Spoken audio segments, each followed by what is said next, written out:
Cara presidente desta sessão, senadora Ângela Portela, senhoras e senhores senadores, nossos telespectadores da TV Senado, ouvintes da Rádio Senado, cumprimentá-la, presidente, pela recém-encerrada sessão especial de homenagem às mulheres, as homenageadas com o diploma Berta Lutz. Foi uma cerimônia muito bonita.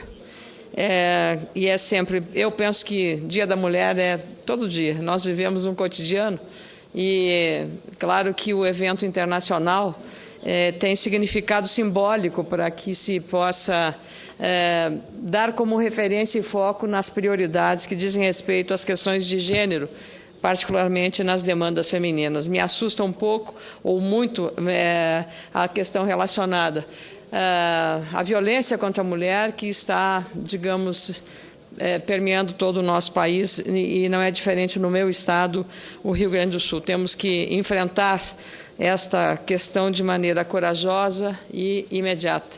A Lei Maria da Penha é um marco relevante nesse processo, mas nós temos que avançar ainda muito mais com essa cultura, eu diria um pouco machista, mas uma cultura de violência, não só contra a mulher, mas contra o ser humano. Meu tema também tem a ver com a questão dos direitos humanos, porque estão aqui em Brasília 50 mil trabalhadores na 7ª Marcha da Classe Trabalhadora e definiram os trabalhadores brasileiros, inclusive do nosso estado, do Rio Grande do Sul, o fim do fator previdenciário como uma das prioridades da sua bandeira de agenda de lutas. Esse pleito é compreensível e legítimo, pois, lamentavelmente, o atual cálculo das aposentadorias reduz os benefícios dos aposentados, que já são limitados, em 35% para homens e em 40% para as mulheres. Considerar a alíquota de contribuição, idade do trabalhador, tempo de contribuição à Previdência Social e expectativa de sobrevida do segurado como os únicos parâmetros para o pagamento das aposentadorias no Brasil, como tem feito o governo, é desprezar a queda do poder de compra dos aposentados e o impacto disso sobre a economia, sobretudo nos últimos anos, período de alta de preços, o que compromete a renda dos aposentados. Sabemos que a inflação, aos poucos, vem corroendo a renda desses trabalhadores. Quem tem menos está comprando menos, porque o dinheiro não rende, não sobra. No caso dos aposentados, o impacto na renda é ainda maior. Francisco Iagnuma é um contador da cidade de Londrina, no Paraná, que fica a 390 quilômetros da capital Curitiba. Ele me enviou, como muitos, e foi recentemente uma mensagem. Este profissional calcula que 40% a 50% da renda dos aposentados hoje é gasto com compra de medicamentos, produtos que têm apresentado reajustes de preços acima da inflação. Na avaliação desse especialista e aposentado, a aposentadoria não é uma esmola ou uma doação, mas é sim um direito. E ele, todos sabemos e concordamos, está com toda a razão. Silvio Antônio Reck, de São Marcos, município na região da Serra do meu estado, que está a 170 quilômetros de Porto Alegre, no Rio Grande do Sul, portanto, é outro brasileiro insatisfeito com os valores que ele recebe como aposentado. Ele não entende porque o projeto do nosso colega, senador Paulo Paim, o PLS 3299 de 2008, já aprovado pelo Senado e que acaba com o fator previdenciário, ainda não tenha sido apreciado na Câmara Federal. No final do ano passado, o então presidente da Câmara, o deputado Marco Maia, acertou com os líderes partidários a formação de uma comissão especial para analisar a situação dos aposentados.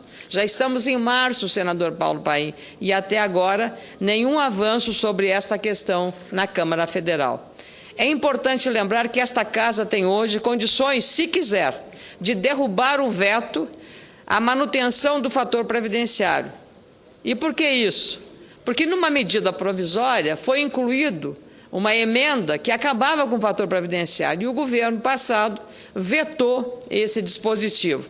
Então, agora nós temos condição, sim, se quisermos, de derrubar o veto. Aliás, o senador Paulo Paim tem, na articulação com os movimentos ou com as entidades representativas dos aposentados, tratado muito desta agenda dentro dos debates do exame dos nossos vetos aqui na Casa. Hoje, faremos a primeira decisão, que diz respeito aos royalties do petróleo, mas depois teremos outras questões para serem analisadas, como determinou, aliás, em boa hora, o Supremo Tribunal Federal. Sabemos que a análise dos vetos da presidente Dilma Rousseff, a nova lei dos royalties, é fundamental para ampliarmos os recursos da receita da exploração do petróleo aos municípios brasileiros, que estão endividados por conta da redução substancial dos repasses dos recursos da União aos municípios via Fundo de Participação dos Municípios, o famoso FPM. Os benefícios pagos aos aposentados também precisam da nossa atenção, senhoras e senhores senadores, e também senhores e senhoras deputadas federais. Eu aproveito essa oportunidade também para pedir apoio desta Casa para a aprovação de um projeto de minha autoria, o PLS 76, do ano de 2011. Esse projeto de lei isenta o pagamento do imposto de renda para aposentados e pensionistas do INSS ao completarem 60 anos, independente de gênero, sejam homens ou mulheres, desde que estejam no regime geral da Previdência Social. É uma proposta para diminuir o impacto da pesada carga tributária de nosso país no já comprometido e minguado vencimento dos aposentados e pensionistas do INSS. O projeto está na Comissão de Constituição e Justiça do Senado Federal, apensado a outras matérias, como é comum aqui, não é, senador Paulo Paim? O senhor sabe como é que se faz para as coisas demorarem um pouco mais a serem definidas, o tal apensamento. E aguardando a definição de um relator. Eu peço aqui, de público, ao presidente da comissão, o atento senador Vital do Rego, que tem se revelado diligente em todas as questões. Senador Vital do Rego, do PMDB da Paraíba, para que olhe com atenção a essa importante proposta que vai beneficiar os aposentados brasileiros. É preciso reforçar também que os aposentados e pensionistas do INSS precisam de um reajuste da aposentadoria maior do que é concedido hoje. Hoje, o salário mínimo, é justo que o governo tenha essa preocupação, teve um reajuste em 2013, a partir de 1º de janeiro, de 9%, passando para R$ 678. Um aumento de 9%, como disse, em relação ao salário mínimo pago no ano passado de R$ 622. No caso das aposentadorias do aposentado ou pensionista do INSS, para quem ganha mais do que um salário mínimo como aposentado, o aumento foi de 6%.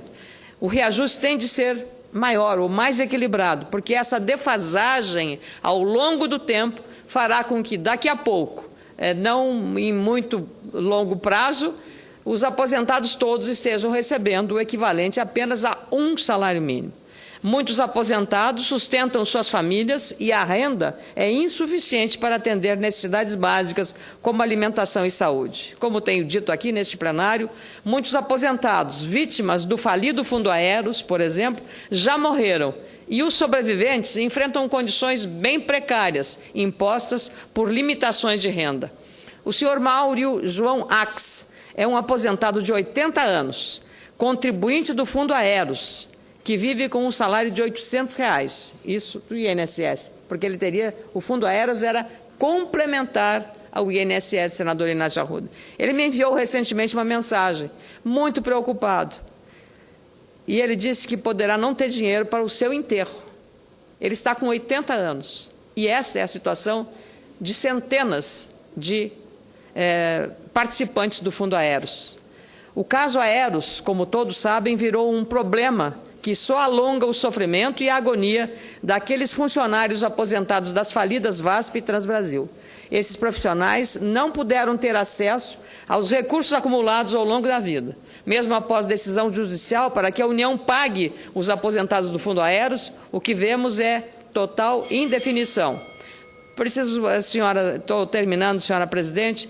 Atualmente, a análise do recurso da União está sob a responsabilidade da ministra Carmen Lúcia, do Supremo Tribunal Federal. Aliás, recentemente, o senador Paulo Paim esteve numa audiência com o ministro Joaquim Barbosa, que se comprometeu com a categoria dos aeronautas e aeroviários de colocar em pauta essa matéria. Enquanto isso, os aposentados do Aeros estão sem receber nenhum real. É lamentável ver pessoas idosas que trabalharam a vida inteira para o desenvolvimento do Brasil na miséria, agonizando, sofrendo no final de suas vidas e sendo ignorados pelo governo. Não é, como temos repetido aqui, uma questão só do atual governo. Isso vem de mais tempo. Queria saber se o senador está querendo fazer uma inscrição, pedir uma questão de ordem. É preciso entender que o debate sobre envelhecimento no Brasil, com resultados práticos, já deveria ter começado. Um estudo recente da revista Exame mostrou que, lamentavelmente, o aumento da expectativa de vida não tem ocorrido na mesma proporção da melhoria da qualidade de vida. Hoje, a população mundial vive, em média, 69 anos, 18 a mais do que na década de 60, portanto, no século passado. Como há mais senadores inscritos, senhora presidente, queria que desse como lido o meu pronunciamento. Muito obrigada. Muito obrigada, senadora Ana Amélia.